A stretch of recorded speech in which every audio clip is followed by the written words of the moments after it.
가장 뭐랄까 이렇게 드라마틱하기도 하고 또 요 짧은 4장의 성경이 어떻게 이렇게 많고 풍성한 그런 어떤 교훈 또 진리를 담고 있을까?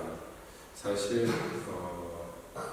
요나서 같은 경우에도 굉장히 극적이기도 하고 그런데 저는 제가 생각할 때는 이 룻기가 그 중에 가장 그렇게 짧으면서도 처음과 나중 그것이 정말 하나님의 뜻을 선명하게 보여주는 그런 말씀이라고 생각이 듭니다. 근데 오늘 가장 지난 시간에는 룻기가 전체적으로 어떻게 되어 있나 하는 말씀을 좀 생각했고요. 오늘은 하나님을 떠난 인생의 어떤 비극, 하나님을 떠난 인생이 어떤 비극을 갖게 되는가 하는 말씀을 좀 생각을 해보려고 하는데요. 사실 이 룻기의 시작을 하게 되는 엘리멜렉은 하나님을 믿는 사람이고 또 범상치 않게 베들레헴에 거하는 그런 사람이었는데 그가 모압 땅에 가서 죽고 또 두 아들도 죽고 그래서 여자들만 남아있다가 나오미와 룻이 돌아오게 되는 그 짧은 그 말씀을 통해서 어떻게 그 예수 그리스도가 또 유다의 왕가가 이어져 내려가는가 하는 그런 큰 물줄기를 이 룻기처럼 잘 보여주는 말씀이 없다 이렇게 생각이 듭니다. 특별히 여기에 나오는 룻이라고 하는 여인은 굉장히 불행한 어떻게 보면 별로 유대인으로 보면 이방 여인이라고 하는 생각하고 싶지도 않고 뭐 별로 말 상대도 하고 싶지 않은 그런 어떤 여인일 수 있죠. 그런데다가 결국 그 남편 죽고 시어머니와 함께 남게 될 굉장히 불행한 이 여인이 그의 신앙을 통해서 우리에게 보여주고 있는 하나님 나라를 차지하게 되는 이런 모습은 굉장히 놀랍고 경이롭다 이렇게 말할 수밖에 없죠. 진짜 천국은 침노하는 자의 것이라고 했는데 이 여인이 차지한 것으로 보면 그런 사실을 너무나도 선명하게 드러낸다 하는 것이죠. 그녀가 일으키는 인생의 반전은 정말 수많은 믿음의 사람들에게 교훈을 주기에 너무 충분할 뿐만 아니라 하나님 나라를 바라보는 모든 사람들에게 무한한 설레임을 허락하는 그런 기사가 아닐까 이렇게 생각이 듭니다. 룻이라고 하는 가련한 이방 여인은 믿음의 삶을 통해서 그의 삶에 얼마나 놀라운 반전이 일어날 수 있는가 하는 또 그 기쁨 가운데 놓이게 되는가 하는 것이죠. 믿고 구하고 실행하는 자에게 축복이 열린다고 하는 이런 사실을 넉넉히 보여줍니다. 우리는 먼저 하나님 나라의 약속을 붙잡아야 되는데 그리스도는 우리에게 주신 하나님의 약속이며 오늘 우리가 누릴 수 있는 천국의 기업이다 이렇게 말할 수 있습니다. 룻기는 고엘, 지난 시간에도 고엘에 대해서 잠깐 말했고 앞으로도 나오겠지만 고엘이신 그리스도를 만나 잃어버린 기업을 되찾는 그런 비밀이 어디 있는가 하는 것들을 구석구석에 이렇게 다 숨겨놓고 있는 정말 그 보물찾기 같은 것은 사실 원래 보물은 굉장히 이렇게 어렵게 하나 이렇게 숨겨져 있는 것 같지만 왜 우리가 이제 그 야외배 같은 데 가면 이제 아이들에게 보물찾기 이렇게 하면 보물을 그냥 아무데나 막 이렇게 나무에다가도 걸어놓고 그냥 이렇게 잘 보이는 데다 막 두잖아요. 정말 이 룻기는 그냥 그 짧은 4장의 어떤 그 안에 보물들이 그냥 여기저기 많이 이렇게 있다 이렇게 볼 수 있습니다. 우리가 미래의 천국은 오직 믿음으로 갈 수 있지만 오늘의 천국은 우리가 이렇게 그 룻처럼 쟁취해야 된다 하는 것이죠. 오늘 이 제약된 세상에서 누릴 수 있는 하나님의 나라, 평화와 기쁨, 능력 있는 승리의 삶은 결코 저절로 오지 않는다. 여기에 하나님의 백성이었지만 환경과 풍조를 따라 흘러서 모압 땅으로 떠내려간 하나님의 통치를 상실한 가정, 엘리멜렉의 가정이 있습니다. 사실 그 사람들은 그런 하나님을 떠난 사람들, 하나님을 떠난 인생, 이렇게 말할 수 있죠. 엘리멜렉은 베들레헴 땅을 떠나서 모압으로 갔습니다. 모압은 하나님을 등진 사람들이 사는 나라이기에 그들은 영적으로 어떤 하나님 없는 그런 땅으로 흘러갔다고 말할까? 하나님 있는 곳에서 없는, 하나님의 통치가 이루어지는 곳에서 이루어지지 않는, 하나님의 통치가 안 미치는 곳이 없겠지만 어쨌든 영적으로 보면 그렇게 그들은 내려갔다는 거죠. 그래서 시편에도 보면 시편 60편에 모압은 내 목욕통이라 이런 표현이 나오는데, 그것은 모압은 구정물통이라는 거예요.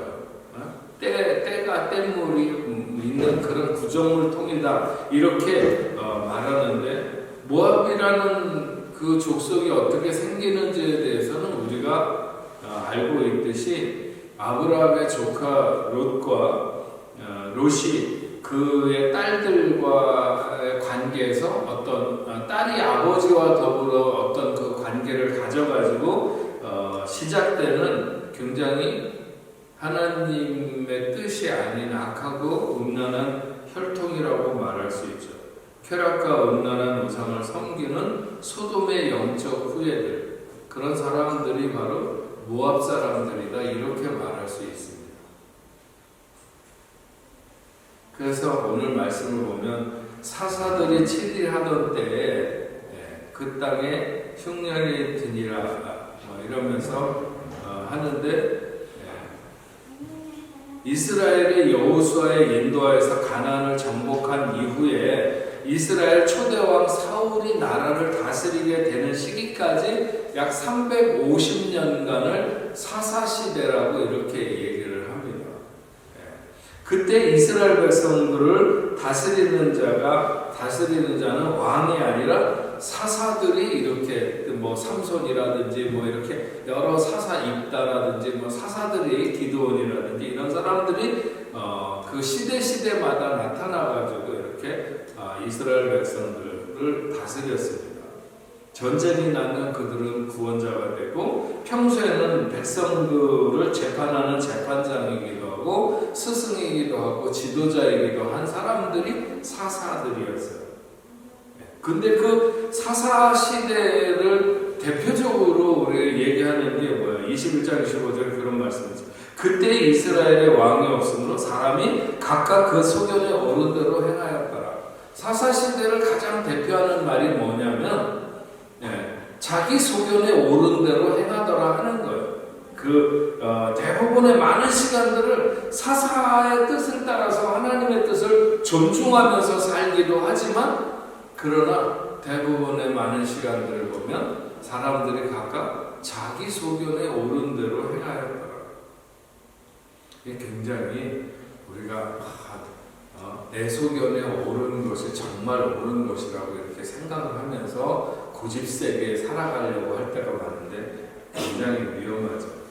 그 시대의 풍조는 어쨌든 왕이 없는 시대, 자기 주관에 오른 대로, 한마디로 말하면 멋대로 행하던 그런 시대였죠.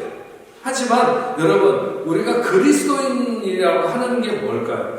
그리스도께 속한 사람들, 이건 그 신약의 안디옥 교회 사람들에게 붙여진 별명이거든요. 그런데 이 그리스도인이라고 하는 것은 자기 소견에 오른 대로 사는 것이 아니라 하나님의 소견에 오른 대로 살아가는 사람들이 진정한 그리스도인이다 이렇게 말할 수 있는 거죠.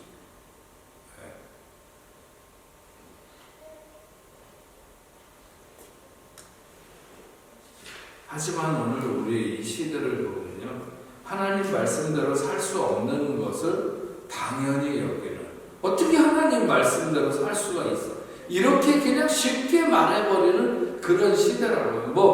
어떻게 하나님의 말씀대로 좀 살 수 있을까? 어떻게 하면 그렇게 살까? 거기에 초점을 두는 게 아니라 하나님 말씀대로는 살 수 없어. 이렇게 그걸 오히려 당연히 여기는 거죠. 그래서 말씀을 배우는 것과 삶에는 당연히 괴리가 있을 수밖에 없어. 말씀 배우는 건 배우는 거고, 교회 와서 목사님의 설교를 듣는 거고, 내 삶에서 살아가는 건 또 다른 문제지, 이렇게 생각하는 거죠. 그러나 우리가 지난주인가요? 지난주에 제가 말씀드린 대로 오직 그 말씀이 너에게 심히 가까워서 내 입에 있으며 내 마음에 있으즉 네가 이를 행할 수 있느니라. 신명기에 분명히 그렇게 말씀하고 있습니다.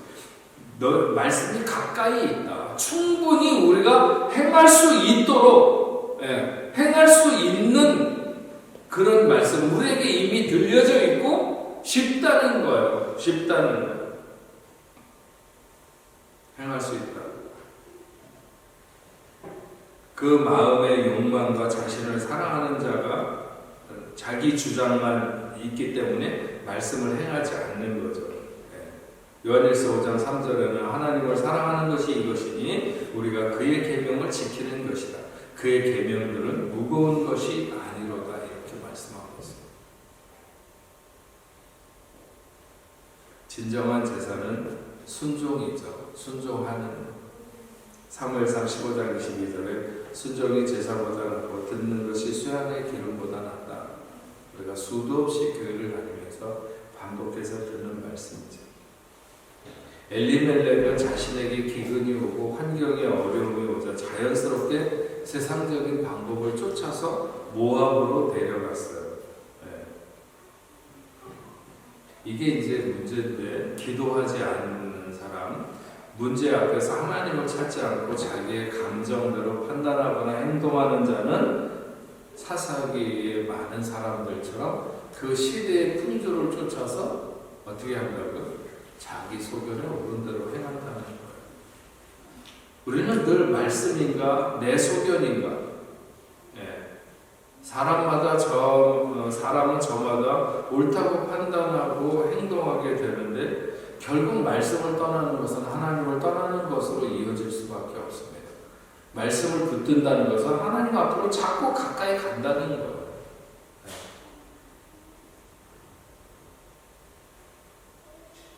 근데 왜 엘리멜렉이 떠나게 되는가? 왜 엘리멜렉이 그렇게 모압 땅으로 떠나게 되는가? 1절에 보면은 유다 베들레헴의 한 사람이 그의 아내와 두 아들을 데리고 모압 지방으로 가서 거류하였는데, 왜 거류하게 되느냐? 그 땅에 흉년이 들었기 때문에. 엘리멜렉이 하나님의 땅을 떠난 이유는 뭐냐? 그 땅에 흉년이 들었기 때문이에요. 흉년이 들었기 때문에. 시대의 풍조를 따르는 것도 있지만 그렇게 마음이 이미 많이 해이해지거나 무너진 것도 있었지만 실제로 내 삶의 환경에 너무 힘들고 어려운 일이 있었다는 거예요. 하나님은 때때로 당신의 백성들의 믿음을 키우기 위해서 환경적인 어려움을 사용하시죠. 나는 한 번도 어려움이 없었어. 그건 결코 자랑이 아니죠. 그런데도 믿음이 너무 좋다. 그거는 기적이고요.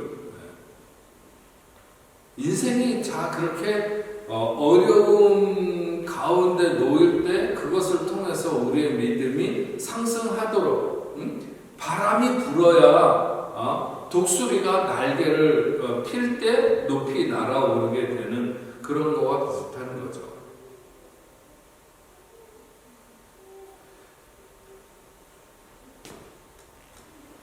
근데 하나님께 순종하기를 거부하는 사람들,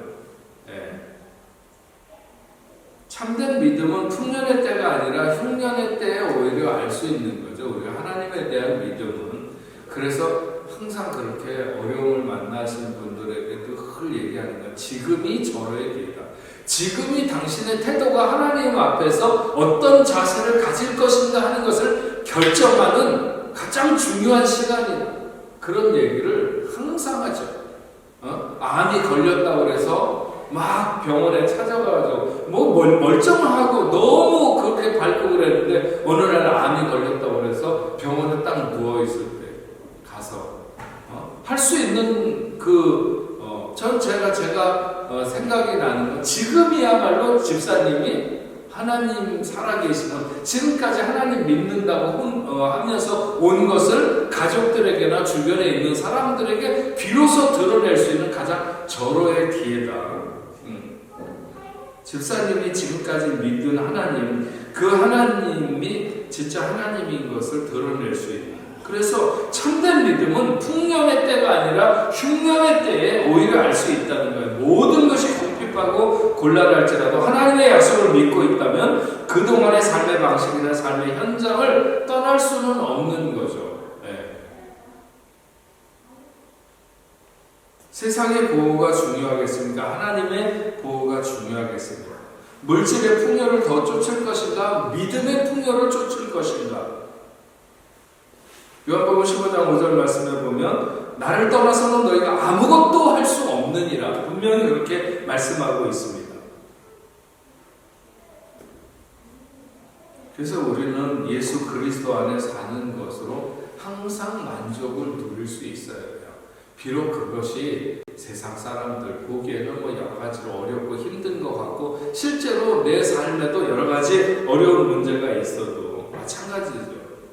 사업이 힘들거나 부부 사이에 여러 가지 문제가 있거나 건강의 흉년이 찾아왔거나 사랑하는 사람을 잃었거나 그때 우리는 주의해야 됩니다. 우리의 발걸음이 어디로 향하고 있는지, 우리의 마음이 어디로 쏟아지고 있는지 하나님은 주목하고 계신 거죠.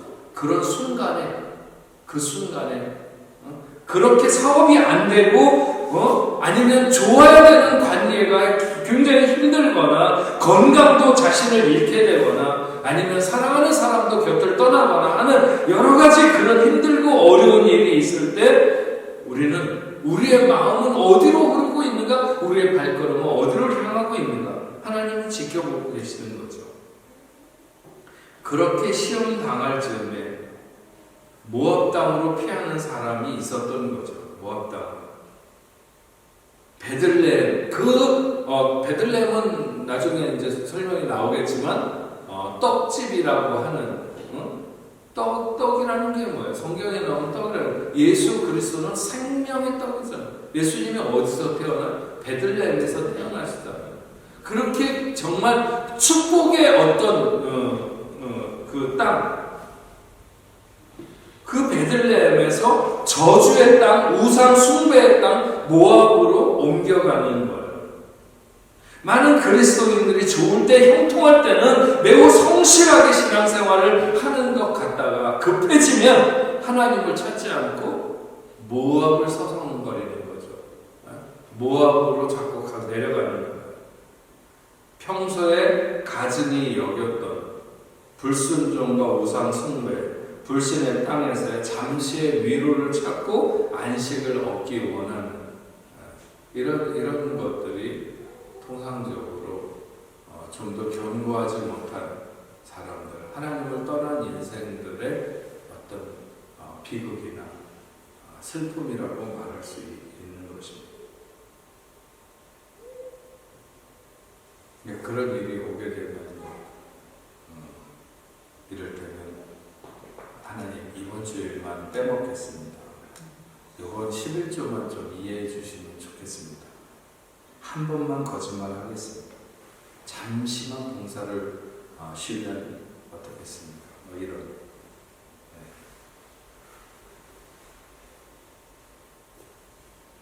엘리멜렉은 정말 가증히 여기던 그 모압으로 내려갔어요. 하지만 우리가 살 곳은 모압이 아니라 베들레헴인 것이죠.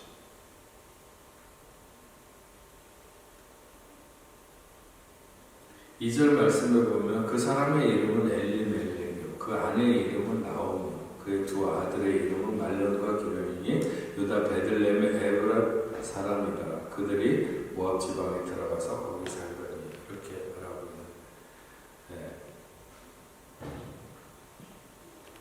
엘리멜렉이라고 하는 이름은 나의 하나님은 왕이시다 이런 뜻을 가지고 있습니다.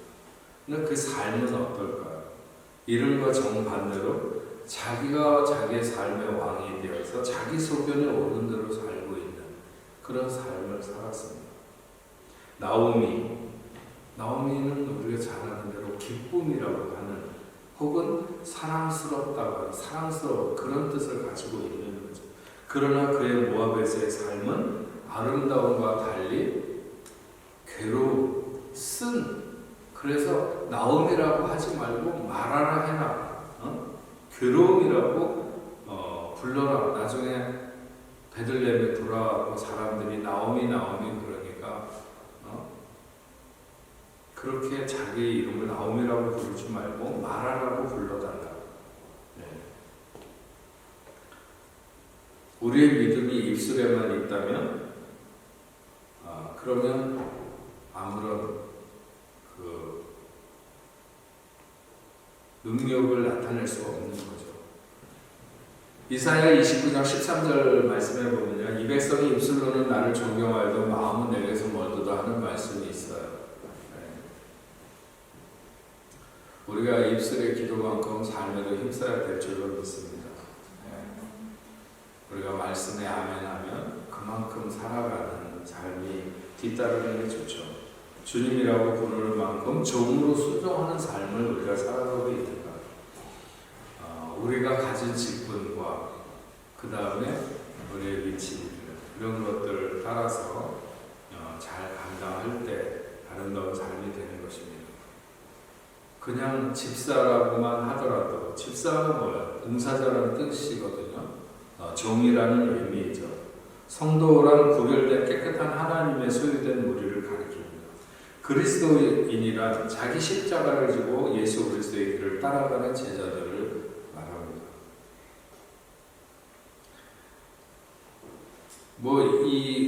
이 룻기에 있는 말씀은 처음부터 그냥 굉장히 뭐라 그럴까요? 막 이렇게 드라마가 시작하자마자 막 그냥 엄청난 일들이 일어나는 것처럼 그렇게 하나님을 떠난 인생의 결과가 뭐냐?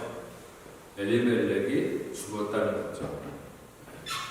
그래서 시편 127편 1절의 말씀처럼 여호와께서 집을 세우지 아니하시면 세우는 자의 수고가 헛되며 여호와께서 성을 지키지 아니하시면 파수꾼의 경성함이 허사로. 우리가 아무리 열심히 살려고 노력을 하고 아무리 잘해보려고 내가 내 위치를 잘 지키려고 해도 그래도 하나님 떠난 삶을 산다는 것은 정말 푼 바람 앞에 촛불,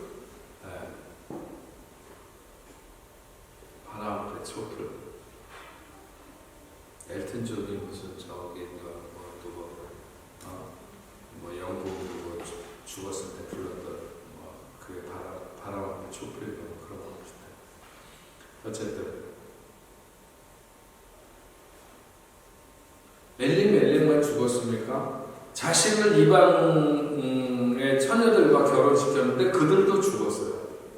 참 이런 것도 굉장히 어려운데 그래서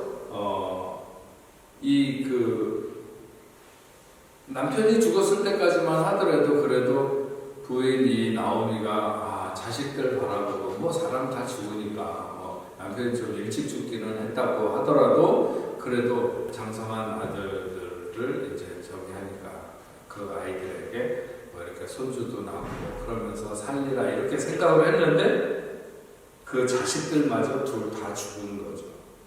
네. 그 말론과 기련이라고 하는 그 이름들은 보면 병약하고 쇠약한 이런 뜻이 있어요. 그래서 그 학자들 중에 그런 얘기를 해요. 엘리멜렉이 왜 그 모압으로 가느냐? 두 아들의 건강을 위해서 충족한 땅 모압으로 건너왔을지도 모른다. 이렇게 얘기하기도 하지만 어쨌든 이 병약한 두 아들마저 아무 자손도 남기지 못하고 죽게 되는 거죠.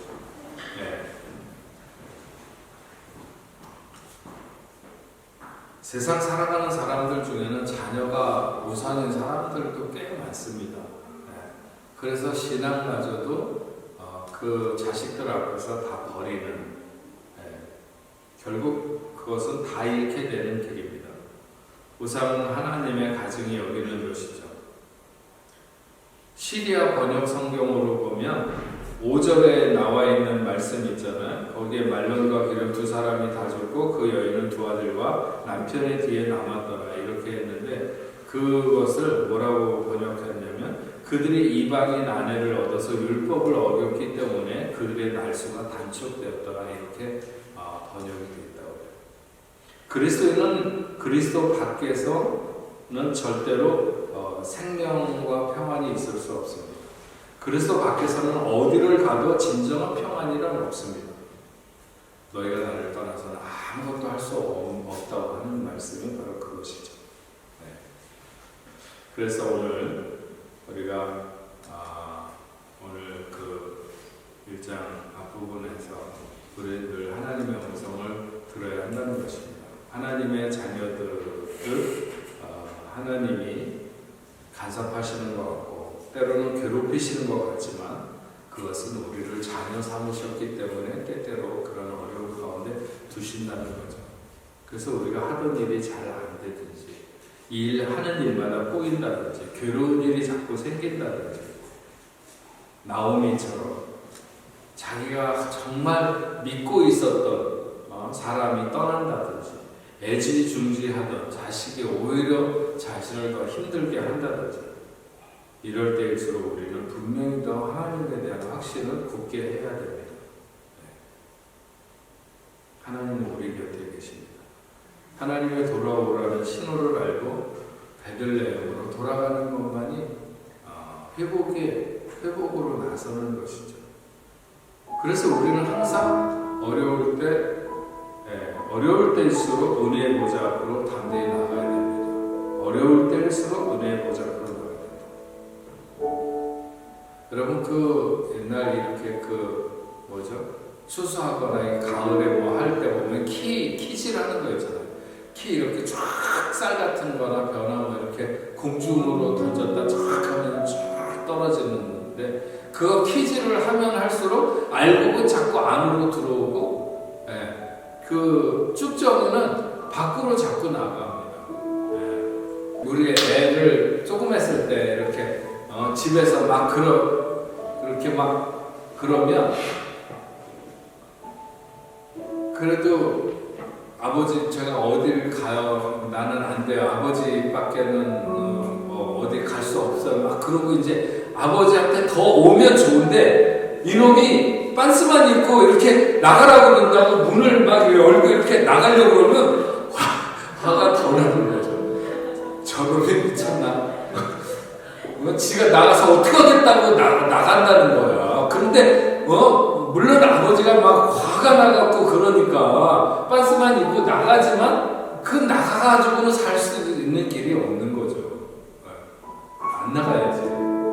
더 우리의 환난의 시간에 우리가 하나님의 품으로 더 그의 눈을 우리가 바라보고 하나님을 더 올려다보고 그에게만 소망을 두고 그의 은혜를 구하면서 더 가까이 나가는 것밖에는 없어요. 환난의 키질이 우리 앞에 틀림없이 있을 거예요. 그건 왜냐하면 하나님께서 알곡과 쭉정이를 골라내기 위해서 그런 키질을 할 때 알곡은 자꾸 안으로 들어온다니까요. 그래서 교회에서 자꾸 안으로 이렇게 들어오는 사람이 돼야 되지 자꾸 뒤로 물러나는 사람, 그런 사람은 결국은 문 열고 나간다니까요. 환난과 시험은 참된 신자를 가려내는 하나님의 방법인 줄로 믿습니다. 여러분 오늘 말씀은 우리가 잘 기억하고 하나님을 떠난 인생은 결국 그 삶이 비극으로 막을 내릴 수밖에 없다. 그것이 바로 엘리멜렉이 그런 거죠. 엘리멜렉이 그 가정의 가장이잖아요. 근데 거기에 내려가가지고 결국 하나님을 떠나서 자기도 죽고 자기의 두 아들도 죽고, 물론 그러므로 말미암아 그 속에 하나님의 역사가 룻이라고 하는 여인을 통해서 흘러가도록 하지만, 그러나 그렇다고 해서 하나님이 그렇게 되기를 원하시는 것은 아니었다. 그 사람들이 만약 정말 베들레헴에서 하나님의 뜻을 더 소망하고 살았으면 또 다른 역사로 하나님께서 그들에게 역사하셨겠죠. 오늘은 이런 걸 잘 생각을 하면서 오늘 우리의 삶에 어려움이 있다거나 내가 해결할 수 없는 문제가 있을 때 우리 좀 더 하나님 앞에 가까이 가고 하나님의 뜻이 내 삶에 성령이 드러나도록